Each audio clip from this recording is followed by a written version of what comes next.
E a gente está de volta aqui com o nosso SIC News. Bom, nesse bloco é que nós vamos agora mostrar a entrevista com a mãe do adolescente que matou o próprio pai.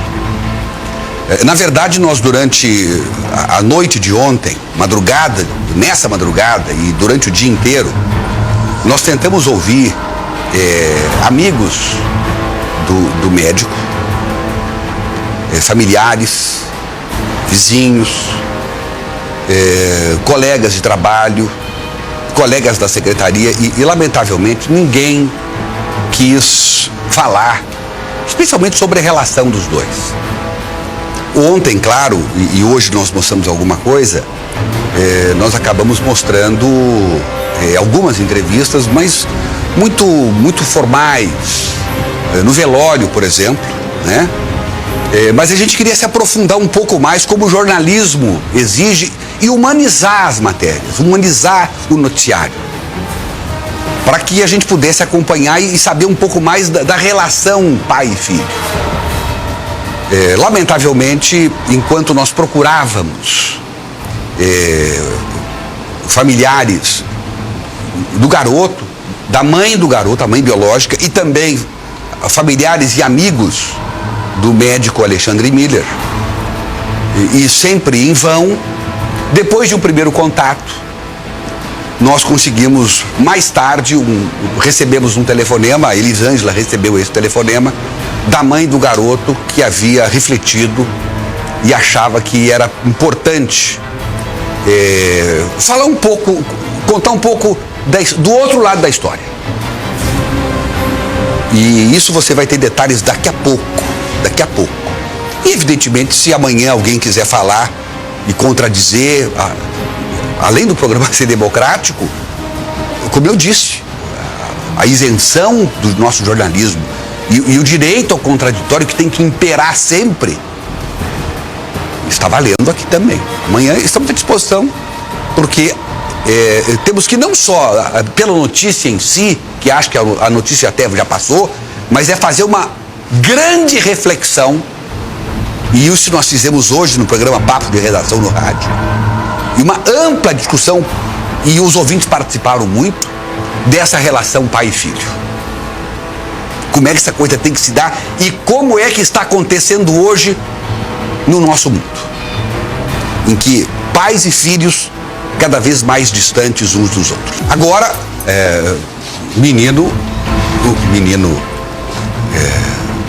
o assassino, né? Essa coisa dos direitos humanos, essa coisa do apreendido eu não gosto de falar. Está preso, ele está preso.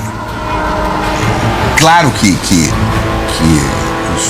os técnicos têm que falar isso, o pessoal lá do ECA tem que falar assim, o delegado tem que falar, mas nós fazemos jornalismo do jeito que o povo, e falamos do jeito que o povo fala.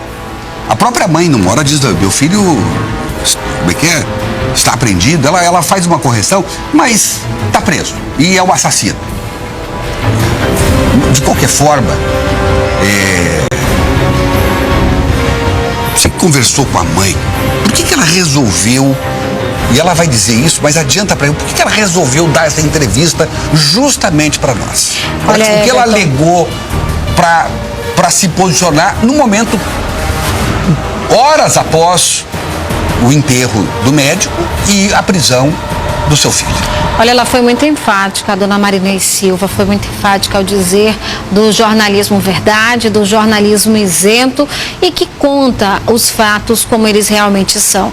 Uma das coisas que ela disse que foi o que fez realmente ela tomar a decisão de aceitar essa entrevista exclusiva apenas com a SIC TV foram, além das matérias, os comentários, né? Os comentários muito pontuais, muito certos, corretos, assim, sem julgamentos e sem pré-julgamentos, né? Quem somos nós? Nós somos jornalistas. A nossa função social é justamente essa, é a de trazer aquele fato que a população tem interesse e precisa saber. E o julgamento, Everton, quem tem que fazer são as autoridades, não é isso? Eu sempre falo aqui, às vezes eu me excedo até ao me dirigir a um assassino, qualquer que seja ele. Daí eu chego a comentar aqui, aí eu lembro, mas esse cara que matou, a gente tá vendo a família da vítima chorando, mas ele tem uma mãe também, ele tem um pai também que certamente estão sofrendo quase o tanto quanto está sofrendo a família da vítima, né? Então a gente para um pouco, puxa vida, sabe, em respeito à dor desses pais também, porque ninguém quer ver um pai, ninguém quer ver um filho assassino, transformado num assassino e sendo julgado por todos, né? Então é duro tudo isso. De qualquer maneira, eu acho que agora chegou a hora, né? Isso aí. E olha, é exclusivo, tá? A mãe do adolescente que matou o pai, ela concede essa entrevista exclusiva à nossa equipe de jornalismo. Entre os assuntos, ela falou aí sobre esse relacionamento conturbado entre pai e filha. Acompanhe.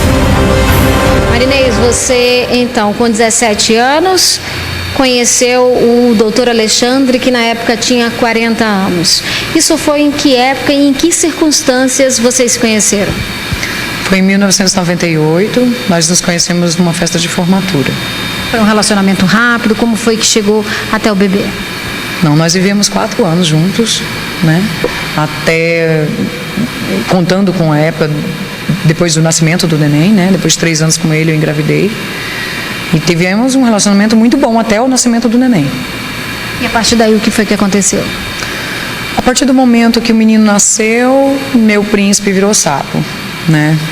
Eu era tratada como princesa e a partir daquele momento o menino se tornou o único motivo de vida para ele. Ele falava sempre, vou dar a vida para esse menino, né? E ele queria que eu fosse embora, né? Ele chegou na sala de parto para mim e disse, né, que o que ele queria ele já tinha, então eu já podia ir embora, né? A partir daí, minha vida com ele se tornou um inferno. Ele passou a me pressionar, ele me agredia fisicamente, verbalmente, moralmente, mais do que tudo, entendeu? E deu uma depressão pós-parto, né? Da depressão pós-parto, me desenvolveu o lúpus.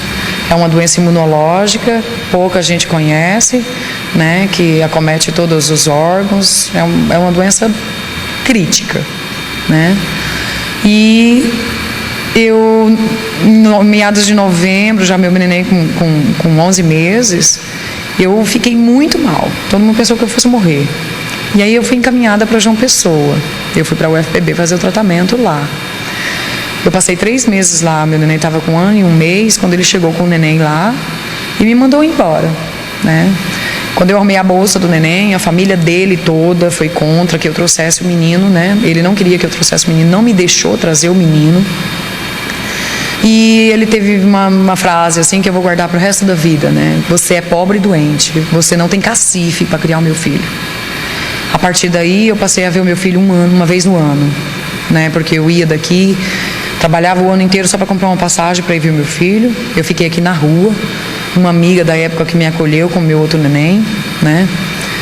E eu passei a ver o meu filho uma vez por ano. Quando o meu filho estava mais ou menos com 3 anos, foi a minha última ida lá, porque ao visitar o meu filho, o tio dele bateu no meu filho na minha frente. Era quem estava criando a criança, porque o pai nunca criou. Ele deixou o menino lá com os tios, né, com a avó e com babás. E esse tio bateu no meu filho na minha frente, sabe? Ali eu me desestruturei. Falei, eu não vou conseguir mais ver isso.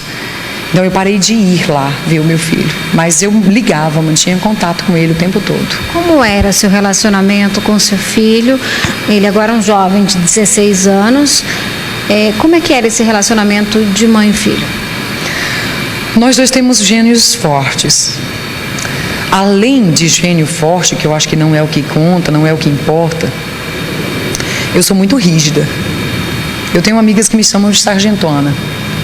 Os meus filhos têm horário para acordar, têm horário para comer, têm horário para dormir, têm horário para brincar, eles têm horário para tudo.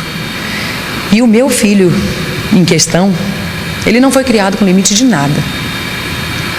Os jornais estão dizendo mesmo que o pai fazia tudo por ele. Fez muito.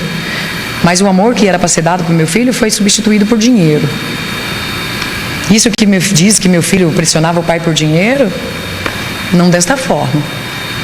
O pai dava muito dinheiro para o filho, entendeu? O meu filho veio para cá de volta de João Pessoa com 8 anos de idade. A primeira pergunta que ele me fez foi: por que você me abandonou? Eu não abandonei o meu filho. O pai dele tomou ele de mim, né? Ele ficou muito transtornado quando ele soube da verdade. 8 anos de idade, né? Mas eu não abandonei meu filho, nunca. Nunca, jamais o faria. Agora com 16 anos, esses últimos 8 anos, vocês conseguiram ter um contato um pouco maior, morando na mesma cidade. E agora, essa semana, aconteceu essa tragédia. Depois de tudo isso, Marinês, você ainda conseguiu encontrar o seu filho depois do crime? Sim, a polícia chegou na minha porta 00:40. Eu fui imediatamente para a central. Chegando lá foi bem chocante, porque não me deixaram ver o meu filho.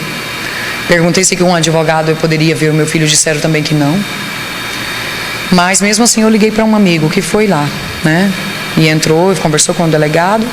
E depois de umas 2 horas eu consegui falar com meu filho. O que ele falou para você? Ele se defendeu, entende? O pai e o menino não tinham um relacionamento bom, né? E qualquer um que tivesse coragem poderia testemunhar isso. Porque as brigas eram constantes, sim, entendeu? Porque ele nunca criou o menino, né? Os meninos sempre passou por mãos de babás que prendiam ele em quarto, deixavam ele sem comer, que tentaram afogar ele no mar, entendeu? Quando morava em João Pessoa. Sempre foi um menino só, né? Então as brigas eram constantes. Bem, você está acompanhando aí a história que a mãe do menino, Marinês Silva, está contando. É um contraditório de toda essa história e é a primeira vez que alguém ouve o outro lado. E não queremos que você faça qualquer julgamento, não.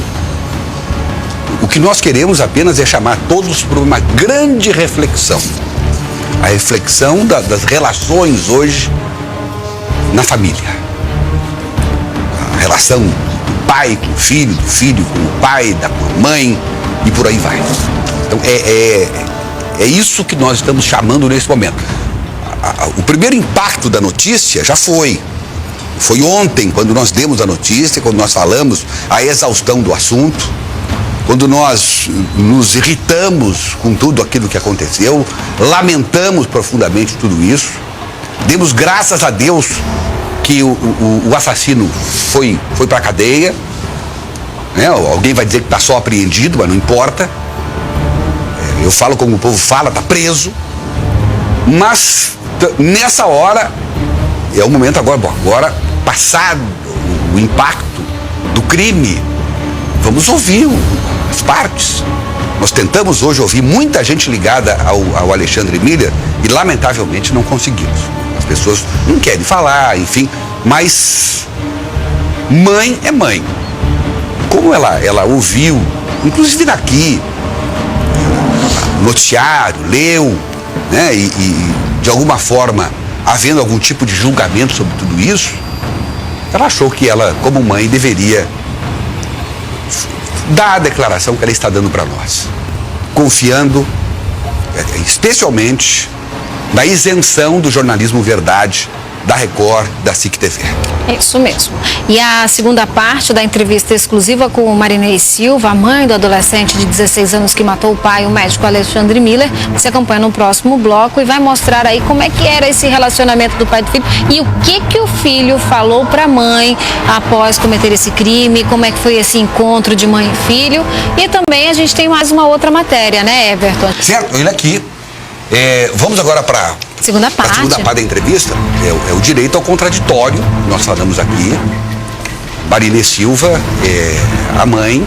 E aquela coisa, toda história que nos parece absoluta, toda verdade que nos parece absoluta, insofismável, límpida, cristalina, mas tudo tem o outro lado. E é sempre bom a gente ouvir o outro lado. Não para a gente julgar, não, porque nós não temos esse poder de julgar. Quem vai julgar é o juiz e quem vai julgar é Deus depois, né? Agora, nada melhor do que todos nós refletirmos sobre tudo isso que tem acontecido nos tempos de hoje, com essa violência dentro de casa. E nas ruas também, claro, mas pai matando filho, filho matando pai, filho matando mãe, pai e por aí vai. Impressionante. E isso, lamentavelmente, a gente procura, e é bíblico, né? Está Está lá escrito, está nas escrituras. É o fim dos tempos. Olha, é impressionante. Mas é o seguinte, como eu disse, o Jornalismo Verdade traz agora a segunda parte da entrevista exclusiva feita com Marinês Silva, mãe do jovem de 16 anos que matou o próprio pai a facadas impiedosamente no início dessa semana. O menino passou, depois de que veio pra cá, passou a passar finais de semana comigo. Era muito bom, a gente saía, se divertia. Eu tenho um filho mais velho, que era muito amigo, é muito amigo dele, sempre foram muito companheiros, entendeu? E alguns finais de semana o meu filho vinha pra casa do meu menino em questão, né?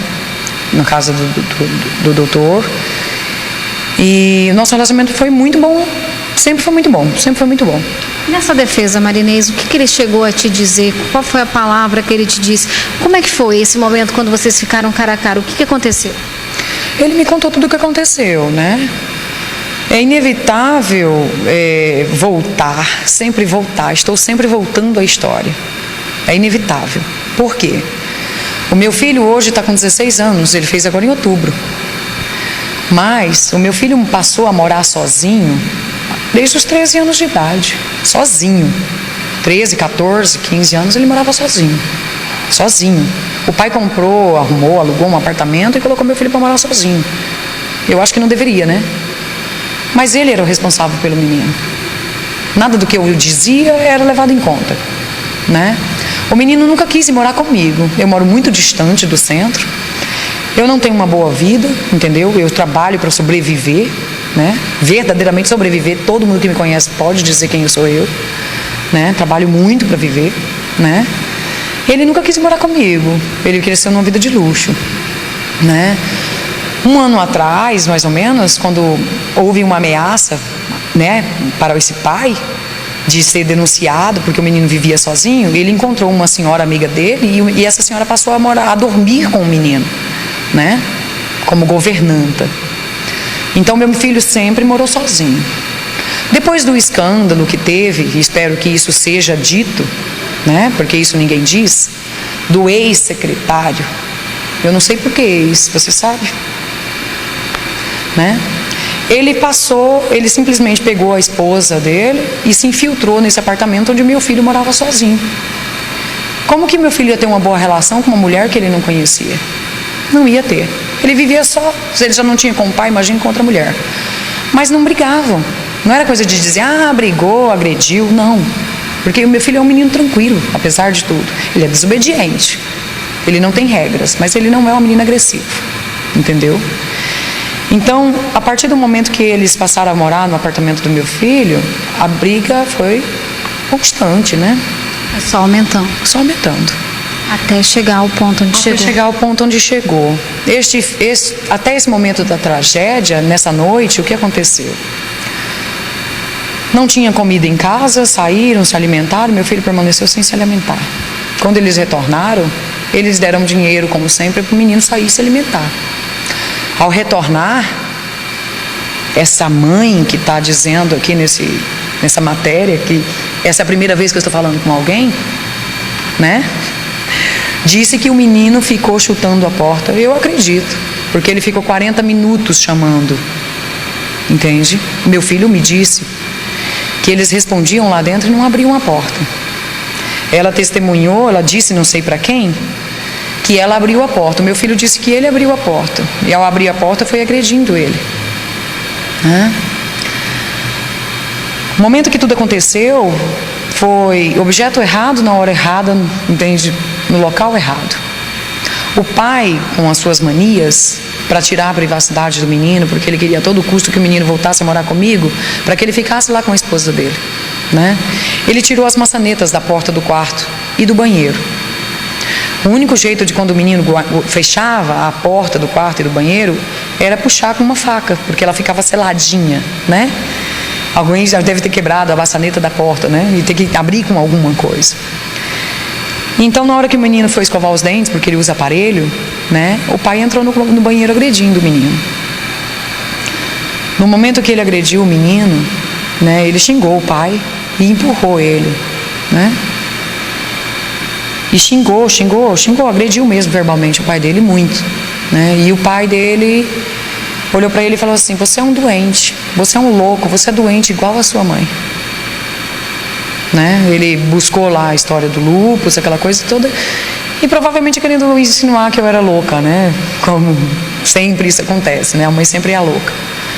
E ele disse ao meu filho: você é um louco, você é um doente igual a sua mãe. E veio para cima do meu filho. O meu filho se defendeu. Infelizmente, o objeto cortante estava ali e foi atacado no braço do pai. Ele xingou, pediu que ele saísse. Está vendo o que você está fazendo? Né? Me deixa em paz. O pai ele não devia ter feito aquilo, mas o pai podia ter recuado de outra forma, né? Ele agrediu, aí ele partiu para cima do menino. O meu filho conta que ele veio para golpear o menino. Ou ele se defendia ou ele estaria morto. Infelizmente foi desta forma. Esta mãe, que eu não sei de quem, porque dele não é. Eu sou mãe desse menino. Eu sou mãe desse menino. Eu não testemunhei nada até então. É a minha primeira entrevista, é o primeiro momento que eu estou falando com alguém. Isso tudo que está saindo na mídia não existe. Outra coisa que saiu muito: meu filho é um drogado. Está sendo feito exames, vai ser feito exames. Eu pedi para a justiça, estou pedindo, solicitando que faça exames do meu filho. Meu filho não é um drogado. Meu filho não estava drogado, ele não é um drogado. Esta mãe que testemunhou isso aqui não existe. Eu sou a mãe desse menor, que apareceu em entrevistas, em jornais, por fotos tiradas por próprios policiais lá dentro. E eu quero saber quem foi, que eu vou buscar justiça, entendeu? Porque isso não deveria ser feito. Ele é um menor de idade. Você entende que, de qualquer maneira, mesmo ele procurando a defesa, ele vai ter que responder por esses atos, mas você quer que ele tenha as suas garantias. Eu quero que seja justo. Eu quero que seja justo. Ele se defendeu, eu quero que isso seja dito. Por mais que ele tenha que pagar, né, pelo seu ato infracional, não é crime, como os ignorantes estão colocando, é um ato infracional, porque ele é um menor. Não justifica, mas eu quero que seja retirado, entendeu? Porque ele não é um drogado. Esta mãe que disse essas coisas não é mãe dele, eu sou mãe dele.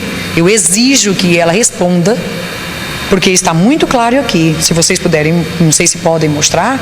Mãe diz: menor maltrata o pai.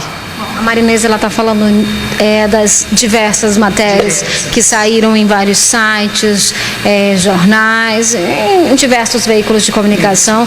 Marinês, eu quero agradecer, em nome de todos da SIC TV, a confiança, por você ter entrado em contato com a nossa equipe e com exclusividade estar falando de tudo o que aconteceu. Eu que agradeço, né, por vocês terem me respondido, né, terem vindo até mim. É injusto tudo que está sendo dito. Eu quero que seja provado a verdade. Eu quero que seja retirado que meu filho é um drogado, ele não é um drogado. Eu quero que vocês conheçam agora a mãe do menino, né, que não criou esta criança, que não tem responsabilidade por ato nenhum, né. Eu quero que a verdade seja dita. Eu só quero que seja dito a verdade. Eu quero que meu filho pague até onde ele merecer, até onde for justo, né? Se tem que pagar, eu vou ser a primeira a apoiar que pague, né? Porque os meus filhos são criados com regras, com normas. Todo mundo que conhece sabe disso. Agora eu quero que a verdade seja dita. Eu exijo que a verdade seja dita, que meu filho pague da forma correta, que meu filho seja chamado, que meu filho seja ouvido, que seja provada a verdade. Que as pessoas que estão falando, entendeu, coisas que não existem, se calem. Eu estou sendo agredida no Face, eu estou sendo agredida pessoalmente nas ruas, entendeu, por pessoas que me conhecem, mas que não sabem da verdade. Isso não pode acontecer. Eu tenho uma família, eu tenho filhos, eu exijo respeito, eu exijo que a verdade seja dita. Isso certamente é um direito absoluto dessa mãe, para ser respeitada. Independente do que tenha acontecido, ela é uma mãe. E a gente outras vezes fala aqui de outras mães que não tem nome, que não tem rosto. E a gente lembra, já falei ainda agora sobre isso, a gente lembra que as pessoas, esse pessoal que comete crimes, eles também têm uma mãe que está em casa certamente chorando pelo fato do filho ter cometido uma barbaridade. Então, eu acho que o respeito é importante. Pagar, ela própria está dizendo, meu filho tem que pagar até onde ele tiver que pagar. Isso é uma posição maiúscula dela, né? E o fato dela ser mãe do menino não é motivo para se agredi-la, se diminuí-la. E nós estamos aqui dando direito ao contraditório. O juiz lá, certamente, na hora de tomar a decisão, ele vai querer ouvir as duas partes, ouvir a atual esposa, a esposa do médico que vivia com ele nesse momento, que certamente será uma testemunha, mas certamente vai querer ouvir a mãe, né? E nós tentamos ouvir a atual esposa do Alexandre Miller, infelizmente, no direito que ela tinha, preferiu não falar. Ela, na verdade, está incomunicável, né? Nós tentamos ligar, mandamos mensagens. Através de amigos. Através de amigos também tentamos, de todas as maneiras, mas infelizmente a gente não conseguiu, não sei se é melhor até nem falar o nome dela, né? Deve estar abalada. Ela é gestante, tá? 4 meses, é o que a gente sabe, que ela está aí com 4 meses de gravidez, passou por esse momento, mas a gente está de portas abertas. No momento em que a doutora, né, que é psicóloga, quiser também falar, dar a versão dos casos, nós vamos dar todo o direito e todo o tempo. Hoje mesmo nós procuramos muitos amigos do médico Alexandre Miller para poderem falar das relações do pai com o filho, poderem falar do que foi o Alexandre em vida, o que ele fazia, enfim, a perda enorme que certamente perder uma pessoa com o conhecimento dele, com a bagagem dele, com a história dele, né? Foi um secretário de saúde, exerceu um cargo ainda no governo de Confúcio Moura, mas enfim. E detalhe, ele era telespectador, primeiro do RO Record e agora do SIC News, acompanhava a gente sempre, né? Eventualmente nos mandava recados, enfim, sobre os nossos comentários, sobre o noticiário da gente. Tudo é uma tristeza. Mas enfim, o dever foi cumprido. Aquilo que gostam de dizer os nossos advogados, já que estamos em tempo de eleição na OAB. O direito ao contraditório. E você faça como nós. Não vamos julgar sobre essa questão toda. Vamos refletir. A notícia já se deu. Ontem nós demos a notícia nua e crua. E agora eu acho que nós temos que começar a refletir para onde caminha a humanidade. Se é esse o mundo que nós queremos construir para nós mesmos. Essa relação conturbada de pai e filhos, ou de pais e filhos, e crimes acontecendo dentro de casa, lamentavelmente. Isso mesmo. Mais uma vez eu quero agradecer a coragem dessa mãe que teve, né? Mostrou o rosto e que falou. E que não passou a mão na cabeça do filho, ela que assumiu realmente todos os problemas, mas que ela quer que o filho seja julgado pelo que cometeu e não por tudo isso que tem se falado do menino. E já que o filho não pode falar, ela contou a história que ouviu do filho. Isso mesmo. Que certamente será a história que ela vai contar lá para o juiz. Isso mesmo. Como testemunha de defesa e assim por diante. Bom, e já que a gente está falando em juiz, deixa eu dar uma notícia aqui de última hora, é que o Supremo Tribunal Federal, o STF, ele adiou o julgamento de um novo recurso apresentado pelo senador Ivo Cassol, do PP aqui de Rondônia, contra uma condenação que ele sofreu em 2013 por fraudes e licitações quando era prefeito do município de Rolim de Moura, em Rondônia, entre os anos de 98 a 2001, tá? Embora estivesse na pauta de hoje, o caso não foi levado a julgamento por conta de uma série de processos que foram julgados antes no plenário da corte e a data está indefinida.